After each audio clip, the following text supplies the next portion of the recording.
Welcome back to the Deep Dive. Today we are setting our coordinates for 1971. We're looking at a really pivotal cinematic moment. Mm-hmm. For many film history buffs, this is basically the launch pad for a comedic style that, well, it really defined the next couple of decades. Absolutely. We were plunging into Woody Allen's early political farce, Bananas. Oh, yeah. And it's foundational, like you said, but maybe not because it's, a perfect film. Right. It's fascinating because it represents this moment where a really successful stand-up comic and writer gets, well, what our sources call complete artistic control. Total control. Over his material on the big screen. And it was only the second time he directed his own script. So our mission really is to dissect what happens when you get that freedom. Where does the genius pop, and where can you still see the learning curve? That's exactly the tension, isn't it? And to understand the stakes, you have to remember where Allen came from. He wasn't a filmmaker first. No, not at all. He was like a joke machine. He cut his teeth writing material for absolute TV legends, people like Sid Caesar, Ed Sullivan. Huge names. Then he transitioned into this massively successful run as a stand-up comedian in the 1960s. That whole rapid-fire intellectual neurotic thing that was honed live on stage. Exactly. And he'd already found success as a playwright, too, let's not forget. But moving into film directing, which he started doing mid-60s, that meant translating timing that works for a live audience into something, well, structured for the camera. It's a different beast. Totally. And Bananas feels like the film where that transition really starts to gel. It sort of marks the beginning of that prolific period, the 70s and 80s golden age people talk about. This film kind of sets the template. And that template, it really starts with the character, Fielding Mellish, played by Allen himself, of course. And if you've seen any of his later films, I mean, you know this prototype immediately. The bumbling, anxious New Yorker, always kind of losing the battle against, well, the universe in his own head. Yeah, and what's immediately clear is he's using physical comedy just as much as verbal comedy here. The sources really define him by his awkwardness, right? And his job, he's this unsuccessful product tester. Oh, yeah, the product testing scenes. Demonstrating these totally bizarre, unusual items, supposedly by to hit the market. And that job, actually, it provides some of the film's best early sketch comedy moments. Definitely. So Fielding's sort of existential chaos crashes right into political engagement when he meets Nancy. That's Louise Lasser. Right. And Nancy doesn't just show up as a love interest. She's an activist. She wants his signature on a petition against U.S. involvement with the corrupt regime in the fictional South American country of San Marco. And this is the catalyst, isn't it?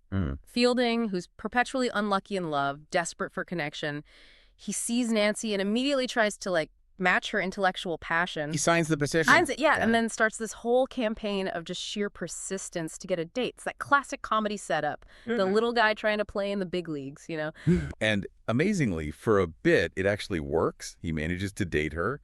But, predictably, that neurotic charm, it only gets him so far. Right. Nancy eventually breaks it off, gives him that classic "it's not you, it's me" line. Yeah. But basically says, yeah, something undefinable just isn't clicking. Ouch.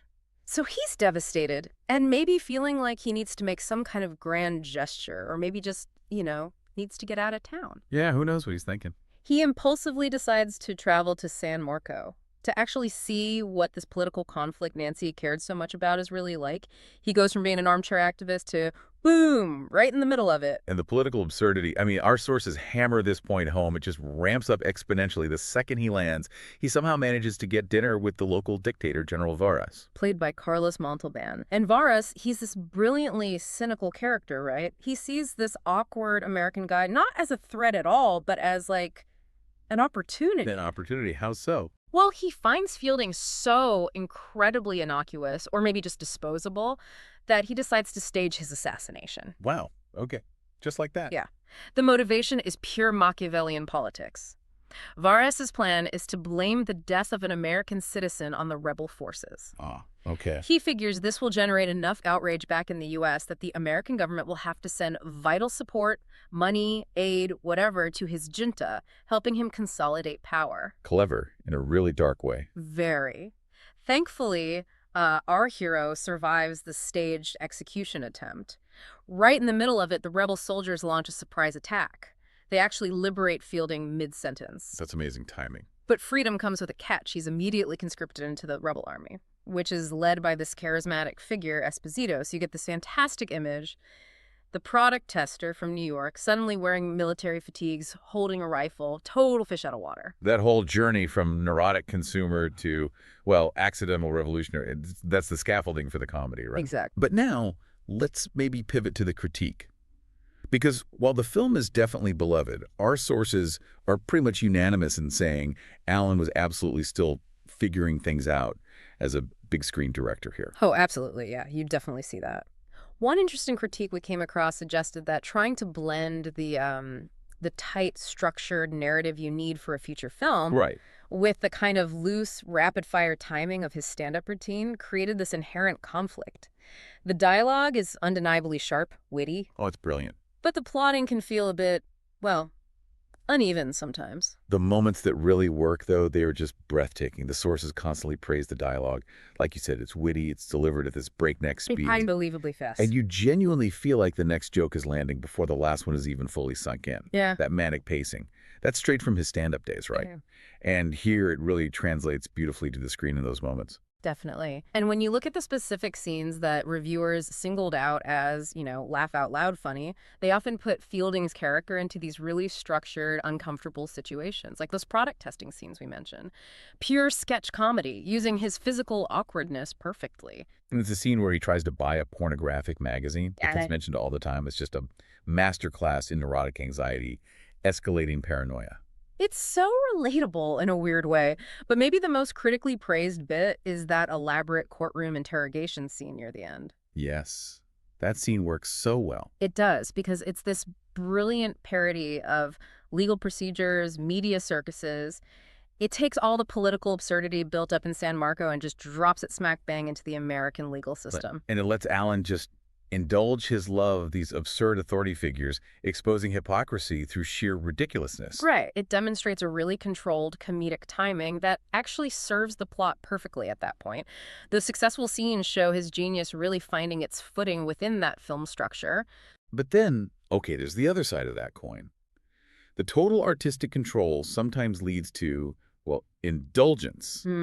The sources talk about the hit-and-miss nature of the humor, specifically pointing to examples of abstract comedy that maybe didn't quite land. And this is where you see that double-edged sort of independence, right? Mm. If the writer, the director, and the lead actor are all the same guy... Who's going to say no? Exactly. There's maybe nobody there to say, hang on, does this weird abstract joke actually serve the story or the character?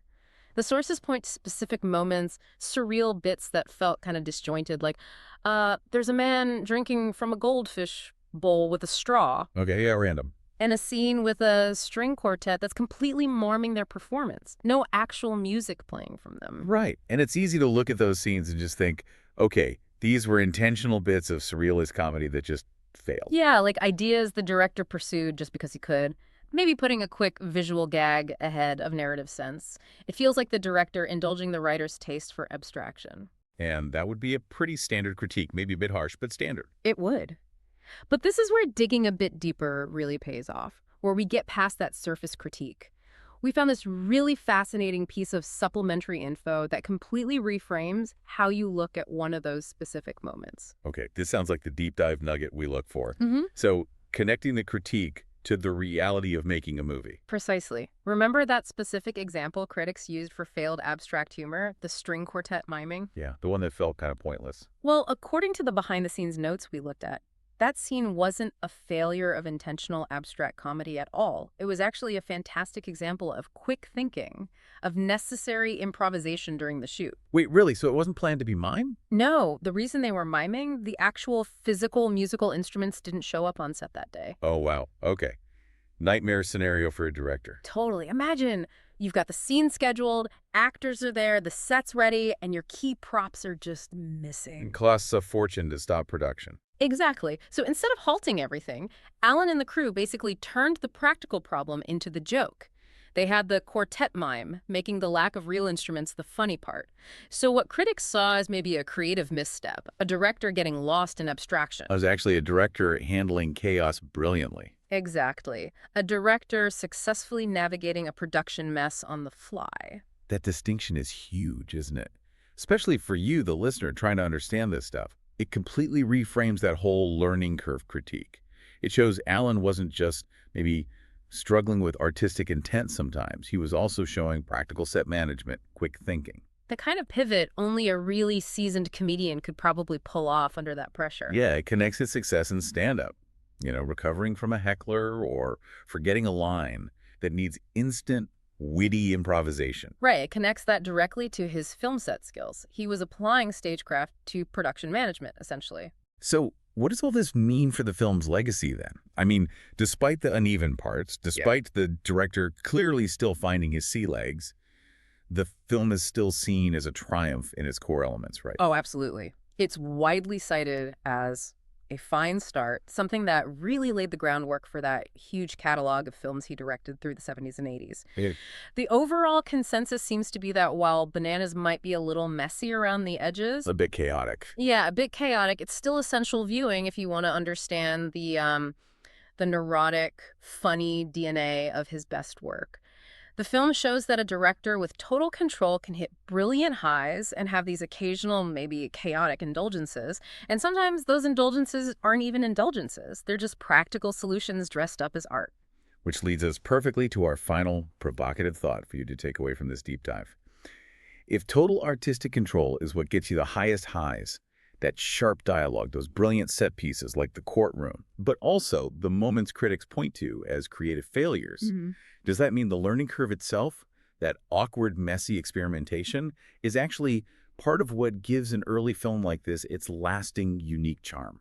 It's a great question to ponder. Think about it. Does the very imperfection of Bananas, that sense of controlled chaos mixed with genuine flashes of brilliance, does that make it feel more authentic, maybe, more immediate, and ultimately perhaps a more fitting commentary on the random, awkward absurdity of life and politics than maybe a perfectly polished later film could ever be? Something to consider the next time you watch an artist really finding their voice.